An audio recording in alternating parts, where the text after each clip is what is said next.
భారత రాజ్యాంగ నిర్మాత బిఆర్ అంబేద్కర్ ఆదర్శప్రాయుడని ఎమ్మెల్యే గండ్ర సత్యనారాయణరావు అన్నారు. జయశంకర్ భూపాలపల్లి జిల్లా చిట్యాల మండలంలోని చల్లగరిగ గ్రామంలో డాక్టర్ బిఆర్ అంబేద్కర్ విగ్రహాన్ని ఎమ్మెల్యే గండ్ర సత్యనారాయణరావు, మాజీ IPS RS Praveen Kumar, professor కంచె ఐలయ్య ఆవిష్కరించారు. ఈ సందర్భంగా మాట్లాడుతూ దేశం గర్వించదగ్గ నేత అంబేద్కర్ అని కొనియాడారు. అన్ని వర్గాల ప్రజలకు ఓటు హక్కుతో పాటు రాజకీయ, ఉద్యోగ అవకాశాలు కల్పించిన మహోన్నత వ్యక్తికి పార్లమెంటులో గుడి కట్టాలని సూచించారు. బొడ్డు కోసిన మంగళామే ఏదన్నా పండుగ అయినా నా 21వ రోజు కూడా ఆమెకు మనతో కూర్చుండబెట్టి తిండి పెట్టినరా మీరు?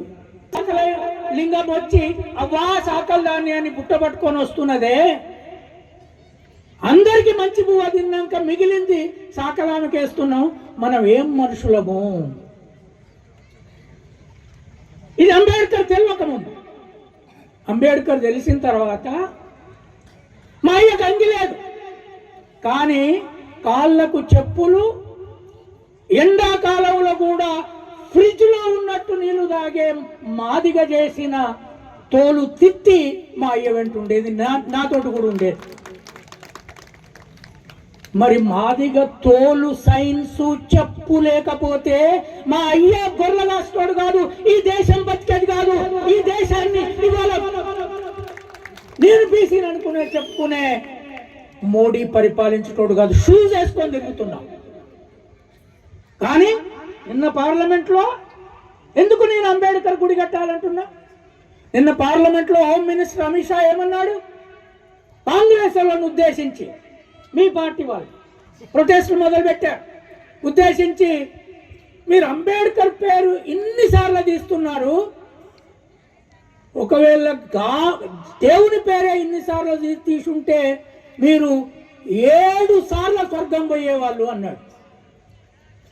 అది పేపర్లో చూసిన తర్వాత నాకేమనిపించిందంటే, అమిత్ షా అంబేద్కర్ మాకి ఇక్కడ రాజ్యాంగాన్ని రాసి ఒక స్వర్గాన్ని స్థాపించాడు, సచ్చి మాకు వేరే స్వర్గం స్థాపించాడు. మా అవ్వ అంబేద్కర్ స్వర్గంలో ఉన్నది, మీ స్వర్గంలో లేదు. మా అయ్య అంబేద్కర్ స్వర్గంలో ఉన్నాడు, మీ స్వర్గంలో లేదు. మీరు బీరకాయ బెండకాయ తింటేనే మంచిది అంటారు, పప్పు బీరకాయ బెండకాయ తింటే. అది తింటే మెదడు పనిచేయదని నేను చెప్తున్నాను. ఏం తినాలి?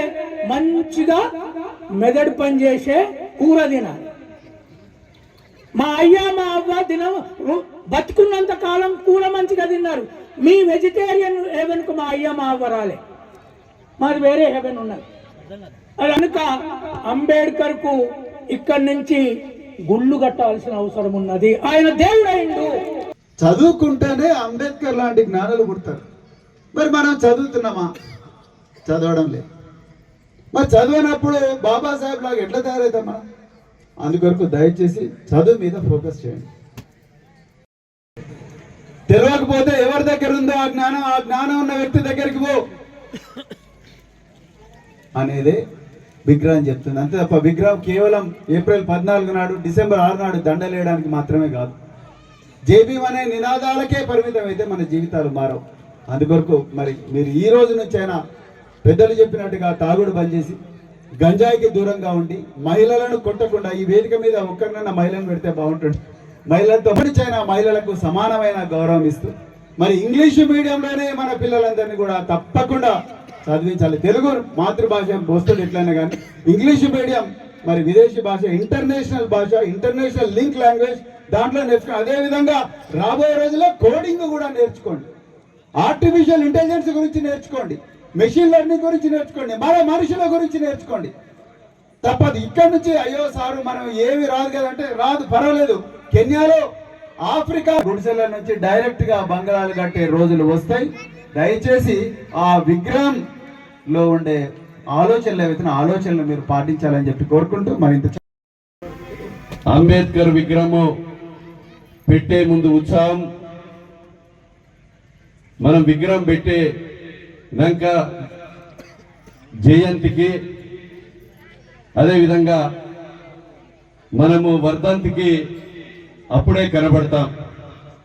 దయచేసి డాక్టర్ బాబాసాహెబ్ అంబేద్కర్ రాసిన రాజ్యాంగం ప్రకారంగా పేదలకు బడుగులకు బలహీన వర్గాలకు ఈరోజు మైక్ బట్టి మాట్లాడుతున్నామంటే అట్టడుగున ఉన్నటువంటి సంపన్న వర్గానికి ఒక గొప్ప నిర్మాత, ఆ నిర్మాతను ఆదర్శంగా తీసుకొని పేదలందరూ కూడా మనము డాక్టర్ బాబా అంబేద్కర్ లెక్క అంబేద్కర్ విగ్రహము పెట్టే ముందు ఉత్సాహం,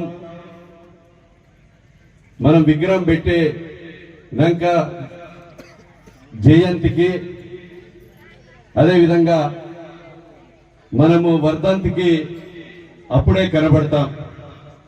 దయచేసి డాక్టర్ బాబాసాహెబ్ అంబేద్కర్ రాసిన రాజ్యాంగం ప్రకారంగా పేదలకు బడుగులకు బలహీన వర్గాలకు ఈరోజు మైక్ బట్టి మాట్లాడుతున్నామంటే అట్టడుగున ఉన్నటువంటి సంపన్న వర్గానికి ఒక గొప్ప నిర్మాత, ఆ నిర్మాతను ఆదర్శంగా తీసుకొని పేదలందరూ కూడా మనము డాక్టర్ బాబా అంబేద్కర్ లెక్క విద్యను బోధించి మంచిగా ఎదగాలని ఒక గొప్ప లక్ష్యంతో మన పిల్లలను తల్లిదండ్రులు కాయా కష్టం చేసి చదివిస్తున్నారు. ఈరోజు ఎమ్మెల్యే తర్వాత ప్రతి హాస్టల్ తిరుగుతూ